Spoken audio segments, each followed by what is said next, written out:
देखो सुमन, मुझे कोई चेकअप नहीं करवाना है। तुमको जो ठीक लगे तुम करो, अजीत ने चिढ़ते हुए कहा। लेकिन आप जानते हैं कि मेरी रिपोर्ट बिल्कुल सही है। बरसों से मैं बाज होने का ताना सुन रही हूँ। 7 साल हो रहे हैं हमारी शादी को। शादी से पहले हमने यह वादा किया था एक दूसरे का साथ देंगे। मेरे और आपके परिवार के खिलाफ जाकर हमने यह शादी की। मैं बहुत प्यार करती हूँ आपसे। सिर्फ एक बार चलकर डॉक्टर को दिखा दे। विश्वास कीजिए, जो भी होगा मैं कभी आपका साथ नहीं छोड़ूंगी। सुमन की आंखें आंसुओं से भीग गई थी। ठीक है, आज शाम को हम चलेंगे। अजीत ने हाँ में सिर हिलाया। सुमन ने उसे गले लगा लिया। आज से 9 साल पहले दोनों एक दूसरे से मिले थे। दोनों एक दूसरे से पहली बार ऑफिस में मिले। पहली ही नजर में अजीत को सुमन पसंद आ गई थी, पर सुमन की तरफ से ऐसा कुछ नहीं था। लेकिन अजीत ने हार नहीं मानी। उसने बेझिझक अपने दिल की बात सुमन को बता दी। सबसे बड़ी बाधा यह थी कि सुमन और अजीत अंतरजातीय थे।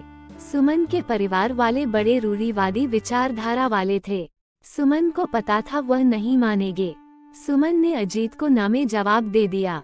उस दिन के बाद अजीत ऑफिस ही नहीं आया। सुमन को बड़ी चिंता हुई। उसके दोस्तों से उसे पता चला कि उसने अपना हाल दीवानों जैसा बना लिया है। ना कुछ खा रहा है, ना कुछ पी रहा है। घर वाले भी परेशान हैं। सुमन किसी तरह अजीत से मिली तो उसकी हालत देखकर स्तब्ध रह गई थी। उसे यकीन नहीं हो पा रहा था कि कोई उसे दीवानों की तरह प्यार कर सकता है।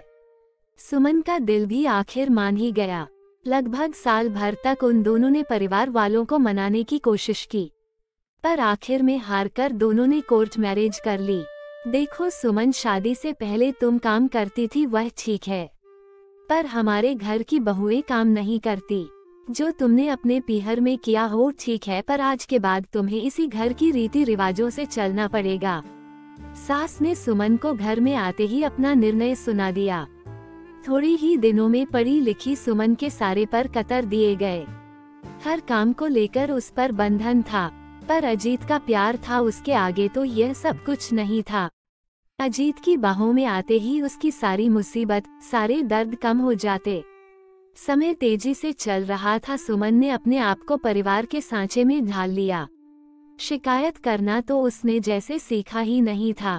शादी को 4 साल हो गए।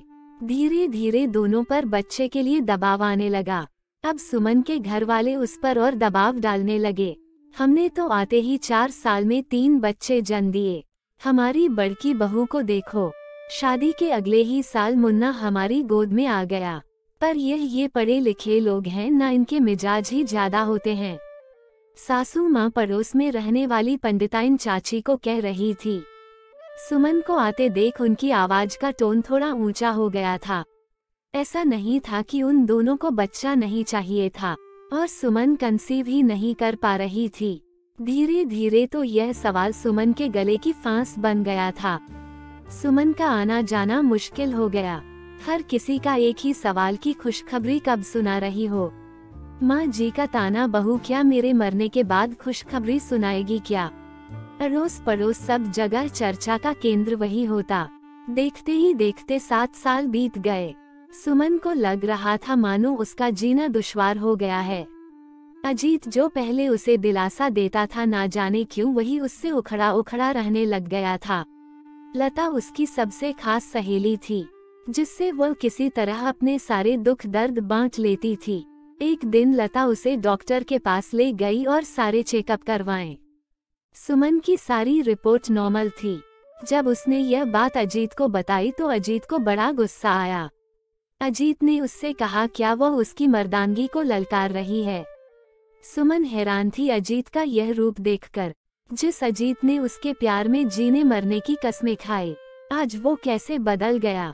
वह बहुत रोई, पर उसने अपना धैर्य नहीं छोड़ा। कुछ दिनों के बाद जब अजीत सामान्य हुआ तो उसने बड़े प्यार से समझाया, और अजीत राजी हुआ। शाम को दोनों डॉक्टर के पास जाकर आए। अगले दिन रिपोर्ट आ गई थी। सुमन का शक सही साबित हुआ। कमी अजीत में ही थी, पर जब से रिपोर्ट आई थी अजीत का व्यवहार और बदलने लगा था। वह सुमन से नजरें चुराने लगता, अजीत, आज के जमाने में सब संभव है। आप अपना ट्रीटमेंट लेंगे तो सब सही हो जाएगा। साइंस ने बहुत तरक्की कर ली है। सुमन ने अजीत को समझाने की बहुत कोशिश की। डॉक्टर ने सुमन को अजीत के लिए दवा भी दी, पर अजीत अपनी मर्जी की करता, दवाइयों को इधर उधर फेंक देता। घर वालों का दबाव सुमन पर और बढ़ने लगा। सुमन जानती थी कि कमी अजीत में है, उसमें नहीं। फिर भी वह अजीत से बहुत प्यार करती थी, इसलिए किसी को कुछ नहीं बोलती। उसके अपने घर वालों ने तो कब से उससे दूरी बना ली थी। अजीत के अलावा उसका कोई भी नहीं था। अजीत, दुनिया में बहुत से लोग हैं जो माँ बाप नहीं बन पाते। अगर आप हाँ कहे तो हम बच्चा गोद ले लेते हैं। कम से कम इसी बहाने हमें माँ बाप कहने वाला कोई तो आएगा। सुमन अजीत के कंधे पर हाथ रख कर कहा, तो क्या तू पूरी दुनिया को बताना चाहती है कि तेरा पति इस लायक नहीं कि तुझे बच्चा दे सके?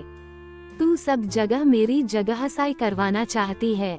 खबरदार, आज के बाद किसी डॉक्टर के गई तो। अजीत ने उसका हाथ झटके से हटाया और आंखें दिखाते हुए बोला। तभी सुमन की आंखें भर आई। उसने अजीत का ऐसा रूप आज से पहले कभी नहीं देखा था। वह पूरी तरह से अजीत पर निर्भर थी। उसके पास ऐसा कोई साधन नहीं था जिसे वो कोई ट्रीटमेंट ले पाती। अजीत उससे और कटा रहने लगा।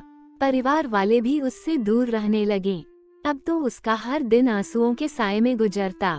देखो अजीत की माँ, लड़की बहुत ही खूबसूरत है और हमारे समाज की भी है।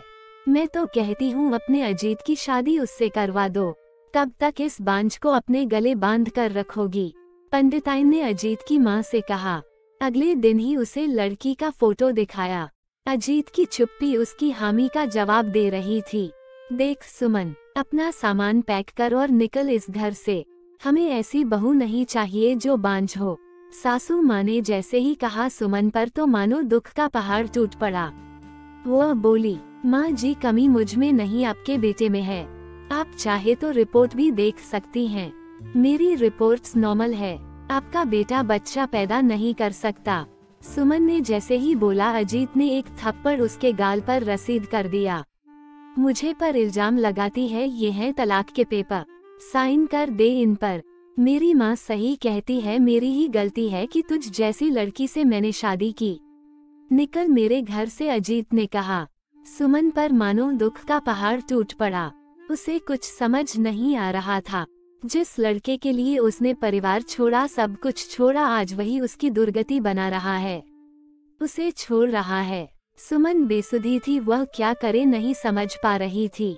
उसने कागजों पर साइन किए और अपना सामान उठाया। आधी रात को घर से चली गई। यह इतनी रात को कौन आया है? दरवाजे पर दस्तक सुनकर लता चौंक गई। सुमन, तुम? सुमन को इस हालत में देखकर लता चौंक गई। सुमन फूट फूट कर रोने लगी। लता ने सुमन को संभाला, उसका ख्याल रखा। अब सुमन के पास यह विकल्प था कि वह खुद अपने पैरों पर खड़ी हो। लता ने अपनी कंपनी में सुमन की जॉब लगवाई। कुछ ही महीनों में सुमन का तबादला दूसरे शहर में हो गया। उसका तलाक हो गया। सुमन टूट गई थी, फिर भी किसी तरह उसने खुद को संभाला। अपनी मेहनत से अपना एक मुकाम बनाया। हार नहीं मानी, ना खुद से और ना अजीत से। यहाँ उसकी मुलाकात हुई अभिषेक से। एक टूटे हुए दिल को जोड़ना बहुत मुश्किल होता है, और अभिषेक के प्यार ने उसके हर घाव पर मरहम लगा दिया। आज अभिषेक के साथ उसकी शादी की पहली सालगिरह थी, साथ ही एक ऐसी खुशी भी जिसका वह इंतजार बरसों से कर रही थी। उधर अजीत की शादी उस लड़के से हो गई, लेकिन कुछ ही दिनों में वह अजीत को छोड़कर किसी और के साथ चली गई। अब अजीत शराब में डूबने लगा, उसकी नौकरी भी चली गई। अजीत की सच्चाई से अब सब लोग वाकिफ हो चुके थे। जितना बुरा उसने सुमन के साथ किया था, उसके कर्मों की सजा वह आज भुगत रहा है। दरवाजे की घंटी बजी। अजीत कमरे से बाहर आया। उसकी माँ ने दरवाजा खोला। सामने खड़ी थी सुमन। उसने कहा, याद है आपने कहा था मेरे जीते जी मुझे खुशखबरी सुना देना। यह मेरी गोद भराई की रस्म का कार्ड है। आप जरूर आइएगा मुझे आशीर्वाद देने। उसने आंखों में आंखें डालकर कहा। अजीत को लग रहा था कि वो इसी समय जमीन में गिर जाए। उसकी हिम्मत नहीं थी कि वह सुमन से नजरें मिला सके। सुमन पलटी, उसके पेट में एक सुगबुगाहट हुई। उसने अपने पेट पर हाथ रखा और अभिषेक के साथ चल पड़ी नए सफर की शुरुआत करने।